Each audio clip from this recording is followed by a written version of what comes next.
Hello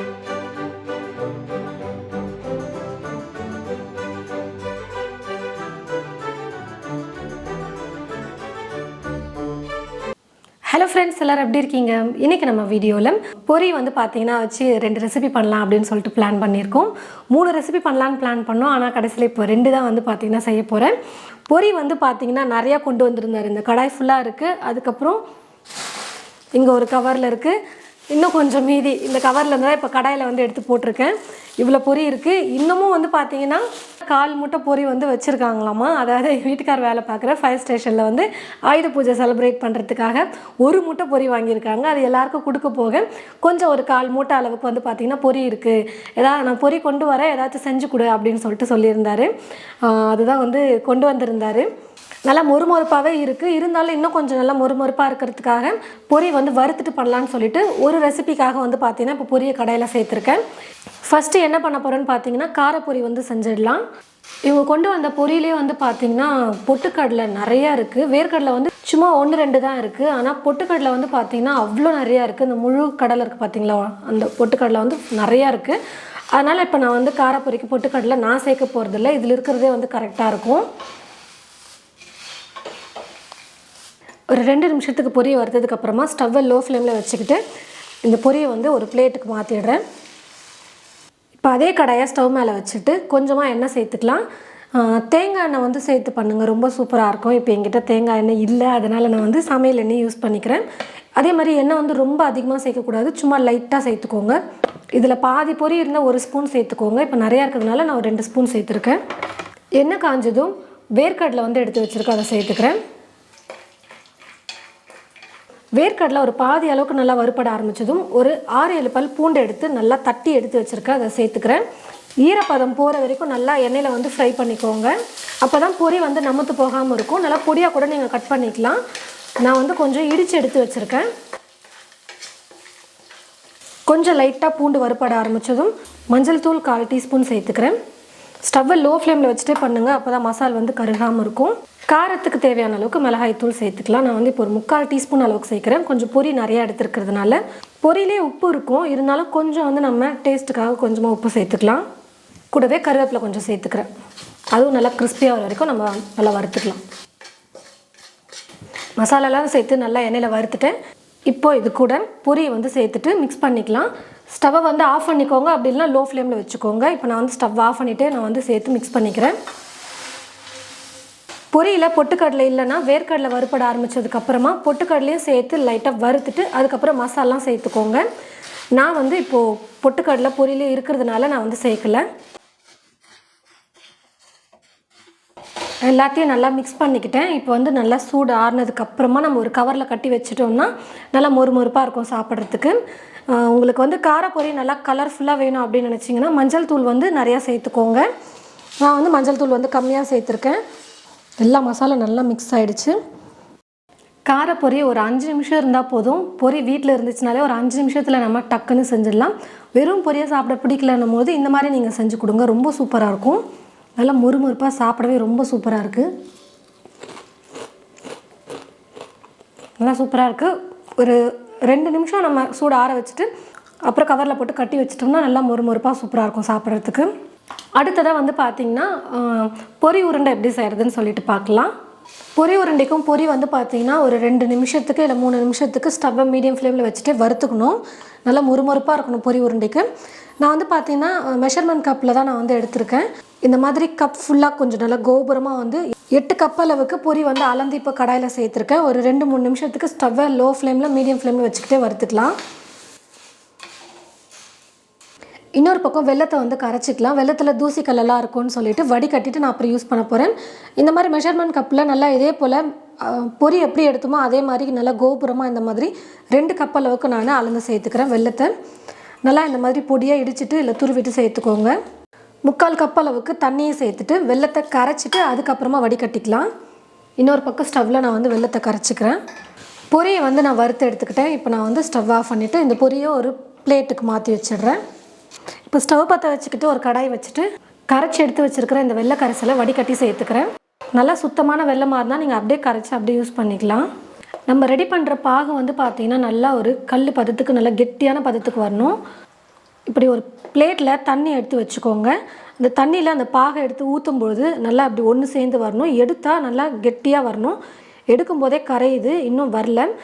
கையில் எடுத்து நம்ம இப்படி உருட்டும் போது நல்லா கெட்டியான பதத்துக்கு வரணும் அந்த பாகு. அது வரைக்கும் நம்ம வந்து குக் பண்ணணும். இன்னும் கொஞ்சம் நேரத்துக்கு நல்லா குக் பண்ணிக்கலாம். பாகு வந்து பார்த்திங்கன்னா இப்போ கரெக்டான பதத்துக்கு நம்ம வந்து ரெடி பண்ணி எடுத்தாச்சு. ஸ்டவ்வை வந்து மீடியம் ஃப்ளேமில் வச்சுக்கோங்க, இல்லைனா லோ ஃப்ளேமில் குறைச்சி வச்சுக்கோங்க.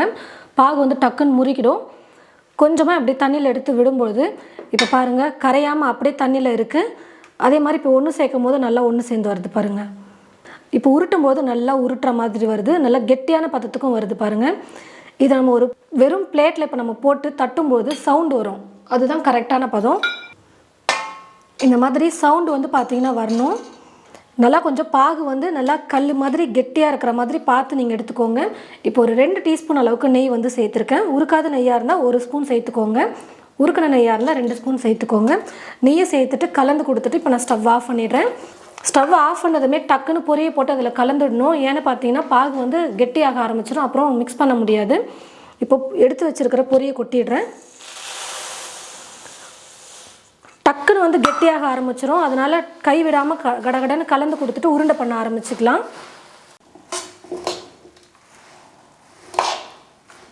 சூட்லேயே வந்து பார்த்திங்கன்னா பொரியை பிடிக்க ஆரம்பிச்சிடணும், இல்லைனா வந்து உருண்டை பண்ண முடியாது. கொஞ்சம் கொஞ்சமாக எடுத்து அப்படியே உருண்டை பண்ணிக்கோங்க. கையில் அரிசி மாவு தொட்டுக்கோங்க, அப்படி இல்லைனா நெய் தொட்டுக்கோங்க, சூடு வந்து பொறுக்கிறதுக்காக. நான் வந்து பார்த்திங்கன்னா எப்போவுமே தண்ணி தொட்டு தான் வந்து உருண்டை பண்ணுவேன். எனக்கு வந்து சூடு தாங்கிறதுக்கு தண்ணி தான் கரெக்டாக இருக்கும். ஆனால் தண்ணி தொடும்போது என்ன ஆகும்னு பார்த்தீங்கன்னா சீக்கிரமாக நமுத்துரும். ஒரு 2-3 நாள் வச்சு சாப்பிட்லாம், அதுக்கு மேலே வந்து பார்த்திங்கன்னா நமுத்துரும், வச்சு சாப்பிட முடியாது. நெய் அப்படி இல்லைனா அரிசி மாவு தொட்டுக்கோங்க, சூடு வந்து கொஞ்சம் பொறுக்க முடியும். இந்த மாதிரி உருண்டை பண்ணி நான் ஒரு பிளேட்டில் எடுத்து வச்சுக்கிறேன். பொரி உருண்டை வந்து பார்த்திங்கன்னா ரெடி பண்ணியாச்சு. இந்த பொரி உருண்டையும் ரொம்பவே ஈஸியான ஒரு ரெசிபி தான். கண்டிப்பாக நீங்கள் ஒரே ஒரு டிப்ஸை மட்டும் தெரிஞ்சுக்கிட்டிங்கன்னா பர்ஃபெக்டாக ஈஸியாக சீக்கிரமாக செஞ்சிடலாம். அந்த பாகு வந்து எடுக்கிற பதம் மட்டும் கரெக்டாக நீங்கள் எடுத்துக்கோங்க. கொஞ்சம் உருட்டுற பதத்துக்கு வந்துருச்சு பாகு அப்படின்னு சொல்லிட்டு நீங்கள் ஸ்டவ் ஆஃப் பண்ணிட்டீங்கன்னா அது வந்து பார்த்திங்கன்னா இந்த மாதிரி உருட்ட முடியும். ஆனால் கடித்து சாப்பிடும் போது அந்த வெல்லம் வந்து பார்த்திங்கன்னா அது வந்து நச்சுக்கு நமக்கு பல்லில் வந்து படுற மாதிரி இருக்கும். அது இல்லாமல் இருக்கணும்னா நல்லா உருட்டுற பதத்துக்கு இருக்கணும், நல்லா கல் மாதிரியும் இருக்கணும். நம்ம பிளேட்டில் போடும்போது டங்குன்னு சவுண்டு வர மாதிரி பாகு, அந்த மாதிரி நீங்கள் கரெக்டாக வெள்ளைப்பாகு எடுத்துக்கிட்டிங்கன்னா ரொம்ப பர்ஃபெக்டாக இந்த மாதிரி பொரி உருண்டை வந்து வீட்டில் செய்ய முடியும். பாருங்கள் எவ்வளோ வந்துருக்கு, நல்லா இனிப்பாக சாப்பிட்றதுக்கே ரொம்ப சூப்பராக இருக்குது. கடையிலலாம் வந்து பார்த்திங்கன்னா நல்லா கலர்ஃபுல்லாக இருக்கும், எல்லோ கலரில் இருக்கும். அது வந்து ஃபுட் கலர் சேர்த்துக்குவாங்க. அப்புறம் ஒரு சிலர் வந்து மஞ்சள் தூள் கூட சேர்த்து பண்ணுறாங்க கலருக்காக. இப்போ நம்ம எதுவுமே சேர்க்கல, வெறும் வெல்லம், பொரி, நெய் வந்து கூட கொஞ்சம் ஃப்ளேவருக்காக சேர்த்துருக்கோம், அவ்வளோதான். நல்லா சூப்பராக பொரி உருண்டை ரெடி பண்ணியாச்சு. அடுத்தது வந்து பார்த்திங்கன்னா நம்ம நைட்டு தான் வந்து பண்ணிகிட்ருக்கேன். நாளைக்கு வேலைக்கு போகும்போது எடுத்துகிட்டு போகிறேன், அதனால் இப்போ செஞ்சிரு அப்படின்னு சொல்லியிருந்தாரு. அதனால் இப்போ நான் செஞ்சு வச்சுட்டேன். இது ஒரு பேக் பண்ணி வச்சுட்டு நைட்டு டின்னருக்கு வந்து பார்த்திங்கன்னா சப்பாத்தி தேங்காய் சட்னி வந்து பண்ணலான் இருக்கேன். வாங்க இப்போ அது எப்படி செய்கிறதுன்னு பார்க்கலாம். சப்பாத்தி வந்து பார்த்திங்கன்னா நான் வந்து கோஸ் சேர்த்து பண்ண போகிறேன். கோஸ் சப்பாத்தி வந்து செய்ய போகிறேன். முட்டை கோஸ் எடுத்து வச்சுருக்கேன்.